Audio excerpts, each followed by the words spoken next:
Welcome to the Good Growing Podcast. I am Chris Enroth, horticulture educator with University of Illinois Extension, coming at you from Macomb, Illinois, and we have got a great show for you today. We're talking about plants blooming later in the fall season, late summer season. So kind of this time of year, I tell folks, I get a little tired of gardening, but man, there is this, what we'll call it like the third wave of blooming plants here. And so we're going to talk about this, and I cannot do this by myself. I am joined, as always, by our co-host, Ken Johnson, horticulture educator in Jacksonville. Hey, Ken. Hello, Chris. This is probably one you could do without me. But No, absolutely not. You see, I have this problem when people ask me plants. They're like, hey, what do you recommend for this? My brain goes empty. It's just, what is that about? I don't know. Me, does that happen to you? Does your mind go blank when someone's like, what tree should I plant? Or what should I do with this? my mind's blank a lot of the times, but but yes.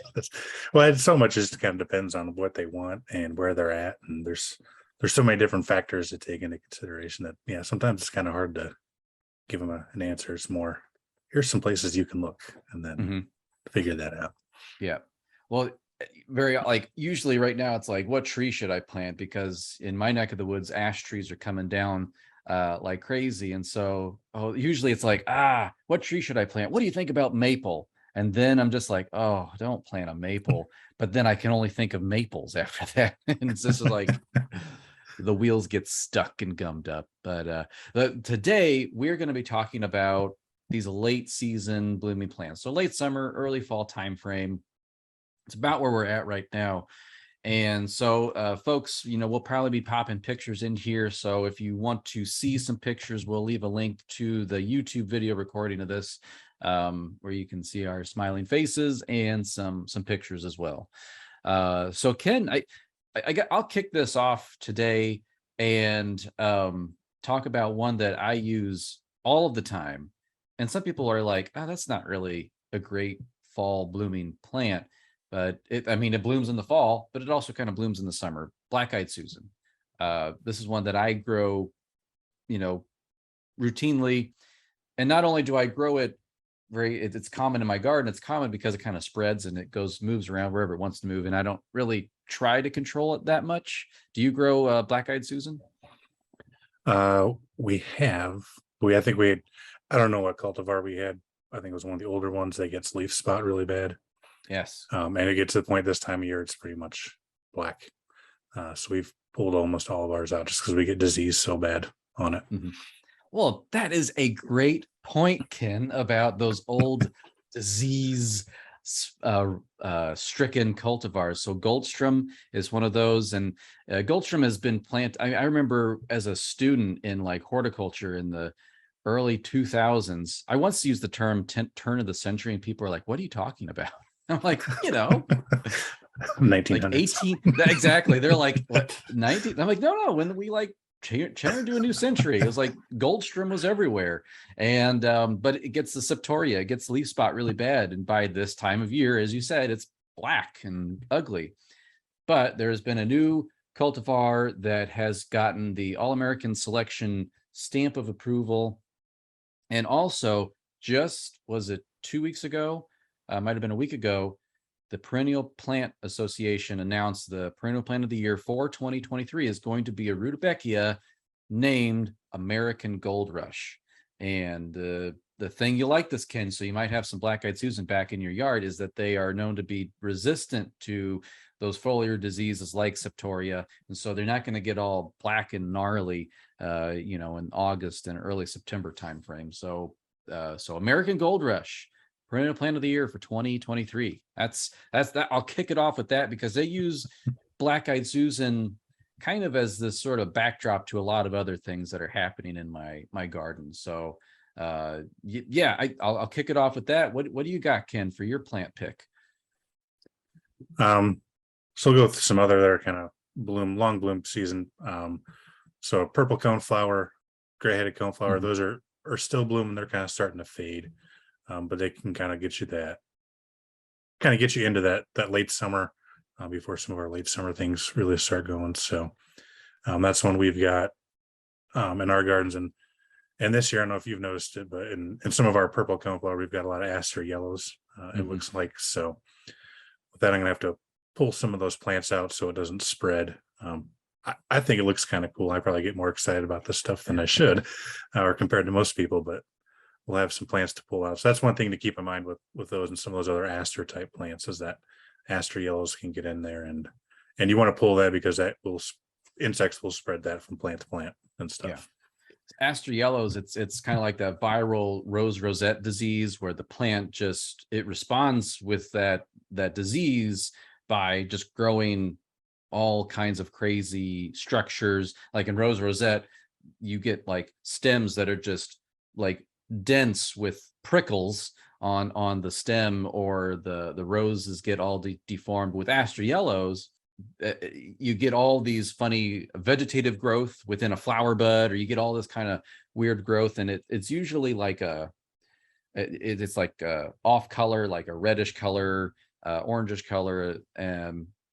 I do know I've had Aster yellows in the set of coneflower that I had at our older house. Like you said, you rogue it out. Basically, I lost almost all of them. And can it be cool to see? Yeah, for the first time.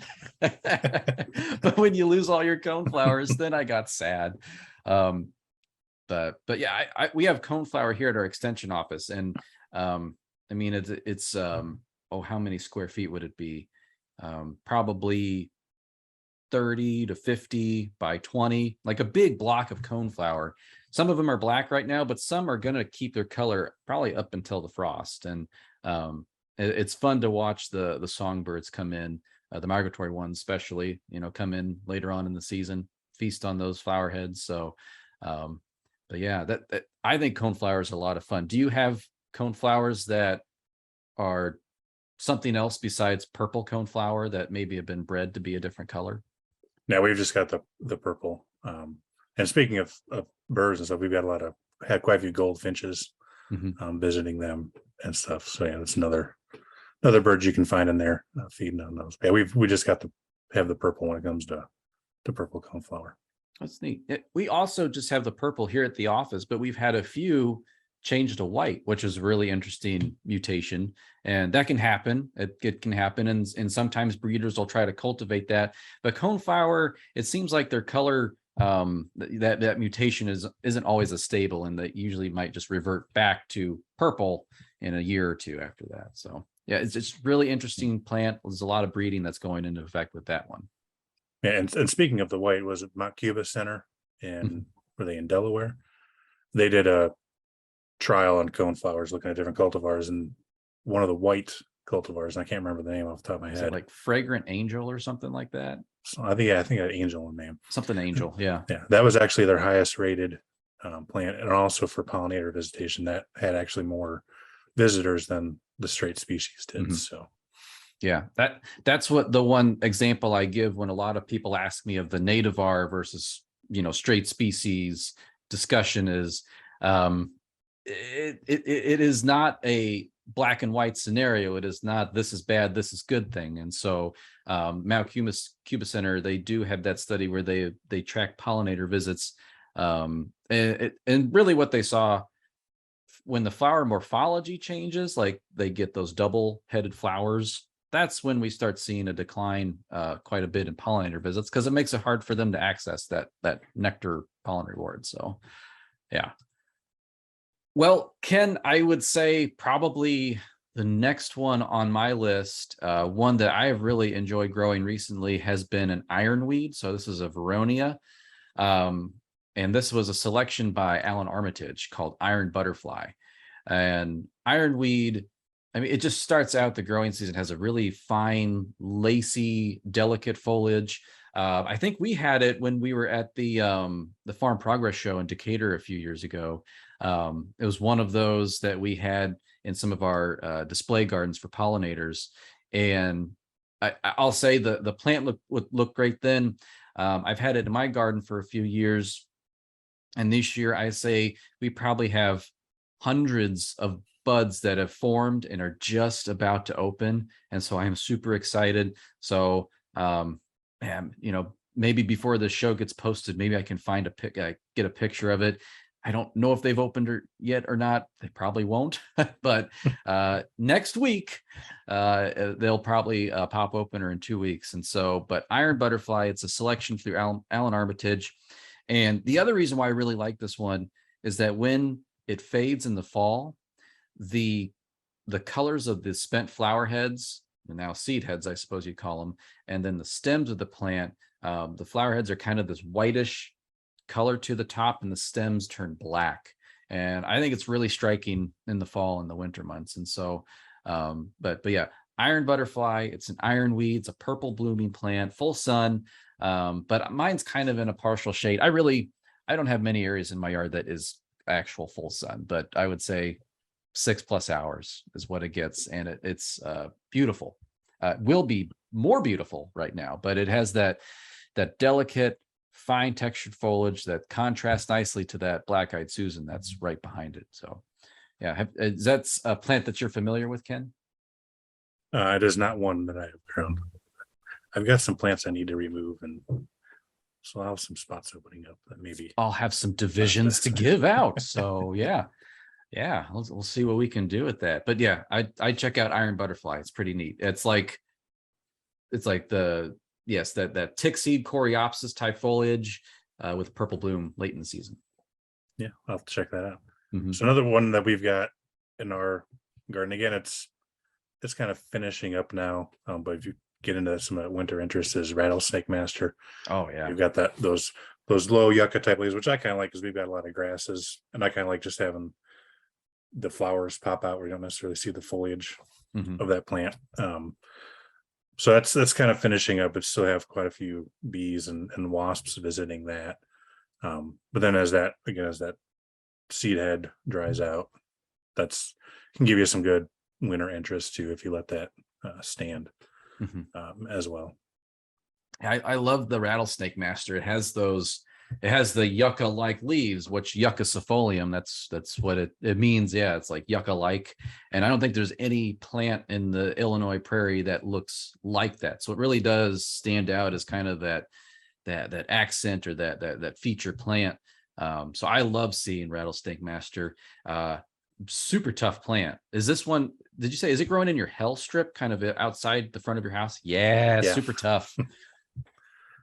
Yep. Yeah, we haven't had any issues. We've got a couple of the flower stalks that have flopped, but those that we've got planted kind of in between some of the native bunch grasses, those kind of help hold up those flower stalks, and they're still looking good. Yeah, it takes. I've seen Rattlesnake Master grow in places where nothing else would grow and get absolutely no water, no care, nothing, and it thrived and did well. So I have some in a milk jug in my backyard that I still need to plant. I've had it for about a month. So one of these days I'm going to be able to get out there and plant it. But yeah, it's just sitting there in that milk jug, and I haven't really done anything with it, and it's doing fine. So once it, I don't know about up there, but once you get some rain down here and loosen up the soil a little bit, yes, get all kinds of stuff in pots I need to plant.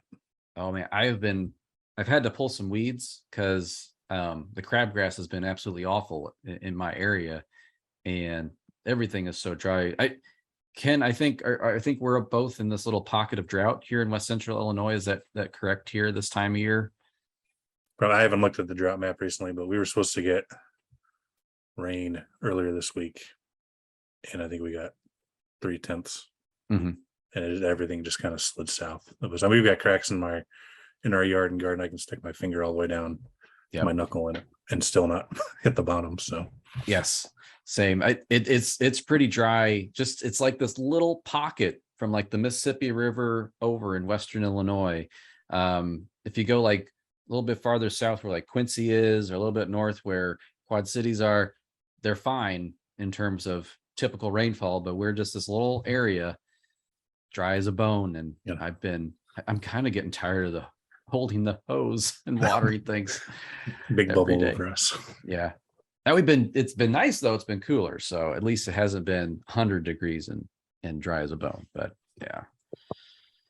Yes. Knock on wood. Let's look at the extended forecast right now. But I will share my next plant pick for late summer bloomer, and that is going to be a false sunflower. And this is a cultivar known as Bleeding Hearts.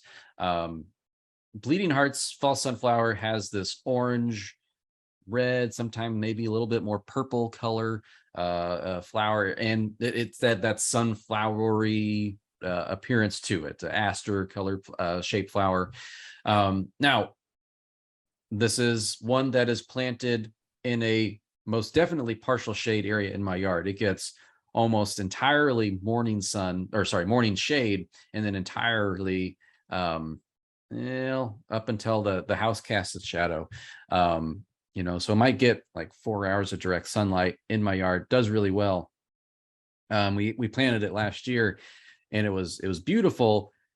And then it came up in the spring, and let me say, as it's coming up, it's really cool too, because the stems are like dark purple and the leaves are with this vibrant green. So really, really neat color combination just as a plant in itself before it's flowered. But then the bunnies found it. And so rabbits like this plant. And so the rabbits did knock it. We have 2 of them, knocked them both down a couple times. I put some tomato cages around them with a little bit of just cloth on the cage to keep them off, and that did the trick. And now they're tall enough that the rabbits don't want to bother with them. So, but yeah, Bleeding Hearts false sunflower. Mine, as we're talking here, mid-August, still has not bloomed yet. The buds are there; they're ready to pop. But I think another week or two, they'll open up. And this is one of those where I've also found a few seedlings coming up around the plant also. So kind of my garden scheme is, if I kind of let plants meander where they want to go. If you don't want this to happen, deadhead them once they finish blooming in the fall. That way you won't get the seeds spreading around all over the place. So stick with the sunflower theme. I mean, even if you don't want stuff spreading, even our annual sunflower, if you kind of alter that planting date a little bit, you can get those planting, blooming throughout the summer into the fall. So we plant a lot of sunflowers in our front yard. A lot of the big 12 plus foot, like you can barely see our house sometimes. But so some of those are done blooming, or the branching ones that will continually bloom. So some are done blooming, some are just starting to bloom. But for the most part, they're finishing up because we planted them earlier in the year. But you could again alter that planting date, and they can run the gamut from 60, 70 days plus to bloom. Just kind of depends on the plant. So, and there's different colors and sizes and all that fun stuff. If you want that sunflower look. Another one we've got in our yard that is an annual, or at least treated as an annual, is Mexican sunflower, Tithonia. So this is the second year we've grown that. Last year, I don't know what we did, but those plants ended up 10, 12 feet tall. It was ridiculous. They're only supposed to be 6, 8 feet tall according to the seed packet, and they just kept growing and growing and growing. It's like good dirt you got. This year they're normal size according to the seed packet, and I should have looked this up, but we've got 2 different types we're growing. We've got the one that's got the reddish orange flowers, is what you typically see. Yep. And another cultivar it's got yellow flowers, and I don't remember what the name of it is, but there are different colors out there. If you don't want that reddish orange color, if you want a variety, and they kind of look nice planted next to each other. So that's another one we've gotten that started blooming probably in the last couple weeks, and that'll again go through until we get a frost. And we usually see a lot of butterflies and bees and other pollinators on there as well. That's one that we've really adopted it for a lot of our extension programming in the spring, where we maybe have a booth somewhere and we have an activity for kids. And if it's a seed planting activity and we're dealing with pollinators, and often now it's going to be that Mexican false sunflower. And so it's a beautiful plant, very attracted to pollinators. I really love it. So it's always performed really well in my area. So, and we usually put it near the vegetables for us. Yeah, and it's a pretty good good sized plant, so it makes a nice backdrop, and it's got some fairly attractive foliage on it too, so it's not too terribly ugly looking before it starts blooming and stuff. Yeah, I think next year I might experiment by intermixing like zinnias and Mexican sunflower. And yeah, I need a third annual maybe to throw in that mix for the garden. So I'll figure it out. But yeah, if anyone has suggestions, or we have to do our seed selection extravaganza where we sit down and we pick all kinds of weird, crazy things to grow next year. So we're never going to have enough room to grow it all. Exactly. I have so much seed that I can't put anywhere. It's incredible. Oh yeah. Sunflowers are, I'd say that it's one of those things that are probably a bit overlooked. People plant them earlier in the season. They don't think, I could plant them a little bit later and still get that bloom color. And so, yeah. We're doing succession planting too. Yes, succession planting would be good, especially good for birds. The one I see on like seed catalogs and seed racks at the store, I think is Autumn Beauty. I think it's one of those branching ones that it blooms later in the season, but it just depends when you plant it. So yeah, it'll bloom throughout the year, and it's really pretty in the fall. Yeah, and we've kind of, with our sunflowers, we're kind of switching more to the branching because you get that longer bloom period. I personally like the really tall ones just because, it's kind of mind-boggling how big those things can grow from seed in 1 year. Yeah, you get trunks the size of your forearm on them. A lot of times, at least with ours, those heads flop, and you don't get to really see the flowers all that much. So the branching ones are nice. Yeah, you can bring them into the house, put them on the table, and it's hard to do that with I guess you could do it with the mammoth sunflowers out there. It's like your whole centerpiece. And I'll say with ours, we basically have no seeds left on any of ours. We got a flock of birds in there every day. And one thing I'd point out with sunflowers, a lot of times when you're looking in seed catalogs, they've got a lot of pollenless varieties for cut flowers, because sunflowers will shed a lot of pollen. You don't necessarily want that in a cut flower. And that's fine. But if you're planting these sunflowers to attract pollinators, I would steer away from those pollenless, because those are going to be a lot less attractive to bees and things like that. Yeah. I don't know if listeners, if you've noticed yet, but a lot of the things we're talking about have some type of benefit to pollinators or wildlife or native, or there's a theme, it seems like, here between Ken and I. So yes, exactly. Well, one thing, so this next, I'll call them genus grouping of plants, might force people to shut off the podcast. They might get really upset. But how could we not talk about this fall blooming group, the Goldenrods? A lot of people don't like Goldenrod for a couple different reasons. We could dispel at least one of those as a myth right now, and that is the hay fever allergy. The Goldenrod blooms at the same time as another plant, ragweed. Now, Goldenrod has a very beautiful, showy flower. Ragweed does not. Also, ragweed is wind pollinated. Goldenrod is insect pollinated. So goldenrod pollen does not move very easily in the wind. Ragweed, it's supposed to move in the wind. And so a lot of times in the fall, people start getting those fall allergies, and they see the goldenrod blooming and they say, oh, that darn goldenrod, it's causing my allergies to flare up. It's actually probably going to be your ragweed, because it's wind pollinated and it's moving on the wind. So that's the thing that's irritating our sinuses at that time of year. But goldenrod, I think I have to talk about goldenrod. Ken, do you have any qualms about goldenrod, or do you have anything to prop up goldenrod with? So I don't have really any big qualms. We've got some goldenrod planted, and I couldn't tell you what it is. I didn't look at the plant tags. I'm really bad. We buy stuff and plant it, and I forget what it is, but plant tags are stuck on the ground somewhere. Yeah. So here's my tip for plant tags, which doesn't help very much, but I take the plant tags and I have a little bucket in the garage. I throw the plant tag in, but that doesn't help very. I mean, it doesn't get lost, but then I don't know what plant is what. So there's one tip to either help or confuse you even more. So I usually stick them in the ground when we plant them, and they're good for a year or two, but then they fade or break off. Mm-hmm. And I have to go look at the order. Like, oh, I think this is what it is. Yeah. But yeah. So we've got some. So we planted these in our the first area.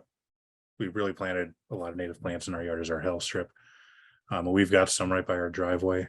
That last year got a little tall, got a little hard to see into the streets. So this year, every time I weeded out there, I would hack them back, try to keep them a little shorter, and was somewhat successful. The flower stalks have shot up, but that's a little, it's not as thick as the foliage and stuff. So I think that's my big complaint, but that's my own doing, planting it there. I'll probably end up digging those and moving them back in the yard so I don't have to keep pruning them and put something a little shorter there. But that's, yeah, again, that's my own fault. That's not the plant's fault.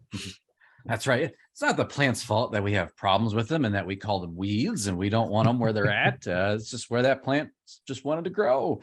Goldenrod is known to be a bit aggressive, and probably I know a lot of so people that manage prairies tend to curse Canadian goldenrod, which is a species of goldenrod.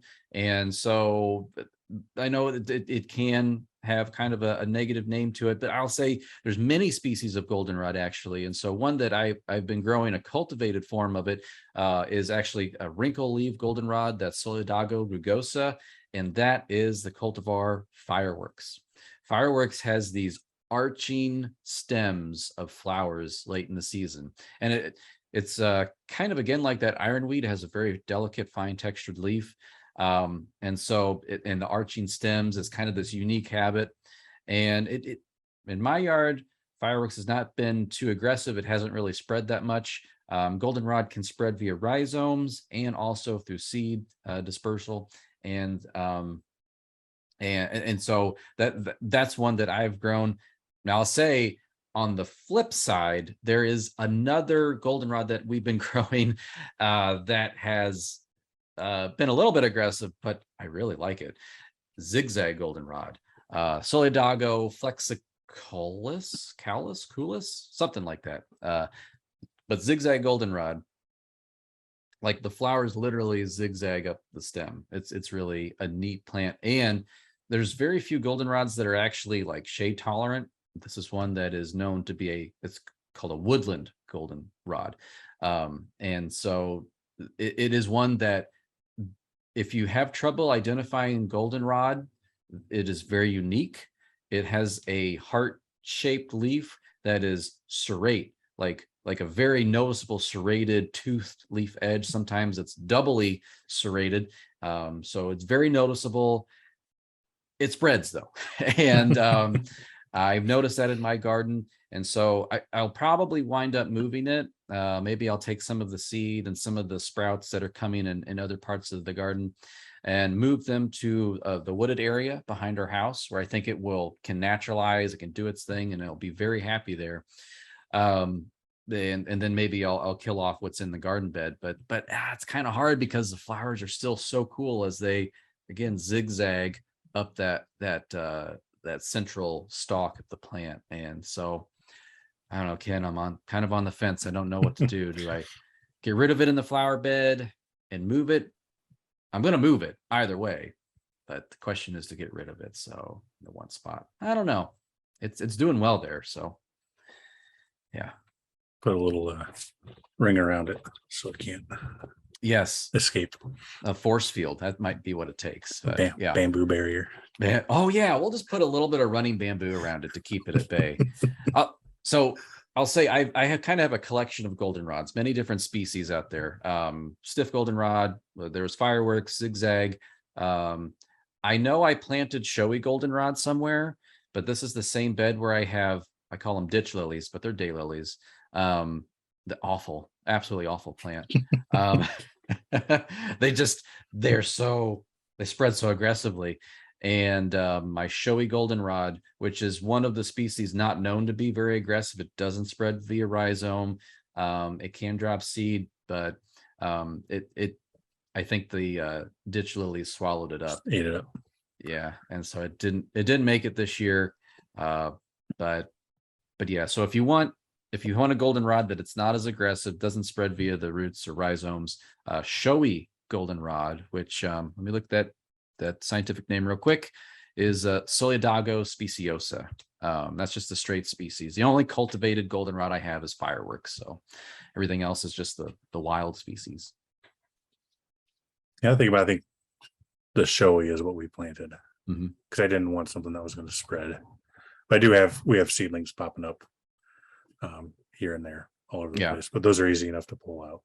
Yep. Showy it doesn't spread outward as quickly. It's kind of has that vase shape. All the stems rise from that central area. They widen out then at the top that gives that V or vase shaped form, and it has this plume of yellow flowers on the top of the plant. And so really ornamental, really pretty plant. And if it's one you want to have a more well-behaved one, check that showy goldenrod out. So we can stick with the theme of somewhat naughty plants here. Yes, I like those. And obedient plant is one that we've got also in our house strip. We've got some in our backyard too. In a prairie planting, not prairie, but a wildflower planting we've done. That's starting to open up here in the last week or so. So it's got some nice pinkish flowers. I have a nice stalk of those on there, and obedient. So it gets the name obedient plant because you can kind of twist those flowers in different directions and they'll stay in that area. Unfortunately, the plant itself does not necessarily stay where you put it. It can be pretty aggressive and spreading and stuff. So that's one.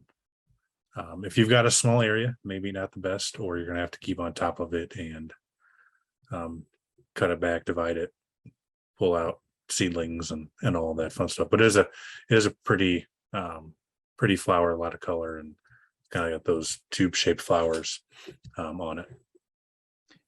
Yeah, we have obedient plant here at the extension office, and it's kind of in a smallish area, but it works because it's bounded on one side by an air conditioner, the other side by the lawn, building, and then there is a ground cover of liriope then there. And so kind of keeps it in check, but it is really cool to go. As I'm walking by it, I always just twist one of the flower heads and I twirl it, or I do something fun with it. And it's a fun plant to have. So yeah, obedient plant, not so obedient plant. Yeah.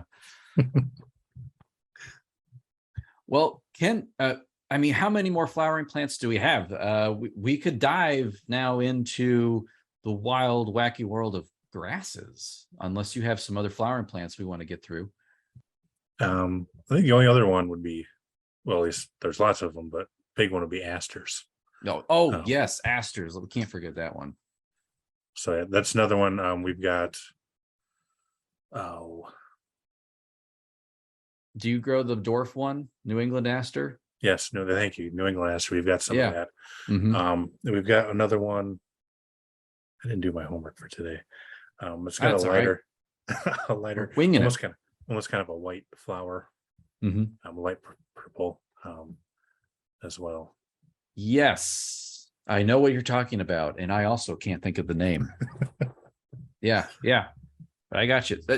So New England aster for me has always been, it's been fun to see, but it's always flopped over. And they've developed a cultivar called Purple Dome. That's like, I thought it was a mum when I first saw it. I'm like, what is this thing? I mean, it's this like perfectly mounded habit, and it's got the purple flowers on it, and it's a straight up New England aster. I'm like, is this a cross of something? Did you take GMO this with a garden mum or something? Like, what is this? And like, no, this is just, it's a selected cultivated version of New England aster that just had that mutation, that dwarf mutation, and it's a pretty neat plant. So Purple Dome New England aster, if you don't want it to be all sprawly on you. Yeah, or another way would be to plant, have it support plants by it to help hold it up, which is what I do with a lot of our grasses. So we can transition to those if you want to. That's a great transition point. A great, as they call them, segue. Which is that like a restricted trademark name anymore? So I'm not kidding. Shouldn't be. Can't trademark segue. But so as we move from flowering plants to, I call them supporting cast plants, the grasses, but they have their own fall show when it comes to color, flowering. They're really interesting. And so I'll say my favorite group is going to be the little bluestem, in terms of just the natural species, has all kinds of color variation in it when you're just looking at them in like a prairie setting. But then plant breeders have gone through and selected and pulled out certain plants that like has like really good maroon red fall color, or maybe certain plants that have that like bluish grayish color right before they color up in the fall, like that really blue stem color during the growing season. One that cultivar I have to name because I think it's just like mandatory for me, because this is a local fame thing, is a cultivar little blue stem called Carousel. It's actually selected in Rushville, Illinois by Don Bain, and it's a very popular, I mean, it's worldwide now, so it's a very popular cultivated version. He selected it because it was very strictly or sharply upright, and it does turn a really nice red to like kind of burgundy to brown gray fall color there. And so Carousel is our local claim to fame here in Central Illinois. And so that, but there's many other cultivar names of little blue stem. Do you have any little blue stem that you're growing, Ken? We do. We just have straight species that we're growing. So yeah, it's got a nice kind of reddish color in the fall there. We've also got Prairie dropseed. Yes. So it's kind of got that floppy habit, which looks nice. And then we've got I'm drawing a blank on the other one we've got two others. So drawing the blank on the other one that I like. And then we've got northern Sideoats, which is it's got a nice seed head on it. Kind of looks like a flattened oat, but it is rather aggressive.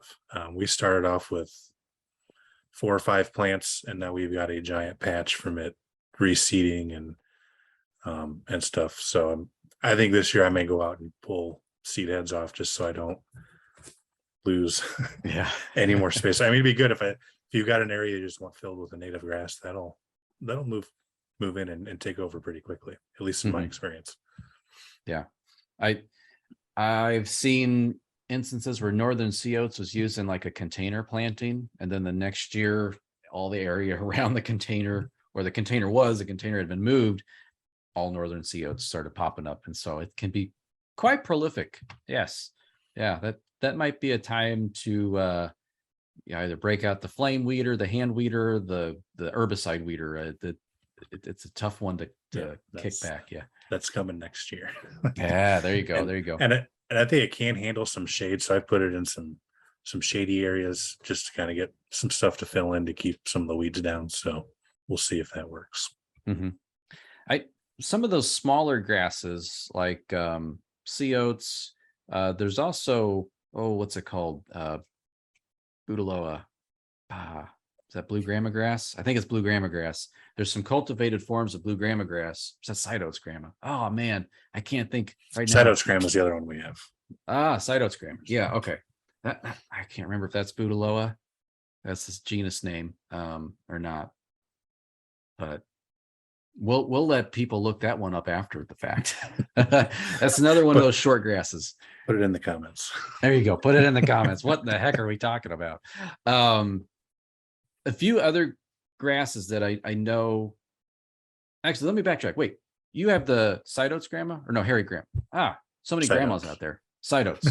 Yeah. What is that, a full sun? I've got it in full sun. I'm trying to. Yeah, I remember we tried to intermix that once with buffalo grass. It's another native North American shortgrass. Did really well, but then it disappeared. Might have been too much competition for it. So, okay. Let's talk a few other types of grasses out there. Now, a lot of development and breeding has come into with switchgrass. I don't know if I want to say love here, but I have a love-hate relationship with switchgrass. Switchgrass is like super aggressive in the prairie. And having managed like one prairie situation in my life, I know like switchgrass, like I have to like do something to like beat this plant back all the time. But there has been some breeding that's gone in the switchgrass. I know some of the most popular ones have been, was it like Heavy Metal and Shenandoah? So those definitely neat because it gets those like really airy panicles on top, kind of like Prairie dropseed. Also gets those like panicle type seed heads on it, which Prairie dropseed, those can be fragrant. Have your flowered, Ken, or are they fragrant? I've heard they're supposed to smell like popcorn. Yeah. I've never gotten that smell off of them, but maybe my nose is broken or my plants are broken. I don't know. Someone's broken. I've grown Prairie dropseed and I've like tried to like inhale the flowers and I've never gotten any scent off of them. So I maybe it's one of those where you need to have like those mass plantings of Prairie drop seeds and you have to have hundreds of flowers going all at the same time. I don't know, but maybe people were eating popcorn beforehand and exactly still had it on their fingers. Yep. Someone dumped a bucket of popcorn in the garden. Yep. Who knows? But so switchgrass, little bluestem, Prairie drop seed. We have yellow Indian grass. That's another super aggressive prairie grass, native, but very aggressive, but they've cultivated that one as well. Then there's fine, like big bluestem, the tall grass prairie plant. And there's all types that have been cultivated of that one too. That one is a massive plant. I've known it to, at least in a landscape situation, flop over just because it's just it can be like 7-8 foot tall. And so yeah, but big bluestem. I had the cultivar name in my head before the show started. It's left, but it's been bred for that fall color. Probably also being bred for having a stronger, more upright habit that doesn't flop over. And so, but big bluestem is, I think, another really popular one because it's so tall and it really stands out, kind of like pampas grass would stand out and as like a non-native. And then one added benefit I think we can say of grasses is the insect overwintering value in the stems and such. So they're really good for that. So don't need to chop them down in the fall. Yeah, for most of the plants we talk about, you could leave those and let things overwinter on them, unless you don't want a whole bunch of seeds. So we did that with our blade. Another one we didn't mention was Blazing Star. Oh yeah, we left a bunch of ours, and we just have the was the Prairie, the normal one you usually see. That starts off at the star. That top and goes to the bottom. We've got a bunch of that, and we've planted some other types since then. But last year, left those up for the birds to feed on the seeds and stuff, and they all got knocked down and covered in snow. And this year we were pulling out Blazing Star seedlings by the handful. It was ridiculous. So the seed heads are not going to be remaining on there this year. We'll take them off and hang them somewhere else, but they're not staying in the garden. Go put them in the neighbor's yard. There you go. Yeah. Well, that was a lot of great information about plants that bloom in the late summer, early fall timeframe. And it went beyond just mums, right? We didn't talk about mums at all. So we tried to throw in some new stuff for you, maybe things that you haven't heard or experienced much with. And we welcome you to feel free to throw any suggestions you might have into the chat box below. And you feel free, email us, let us know what you like, or send a message to mcdonalds@help.us and let them know too. So they could use some spiffing up on their drive-through plants.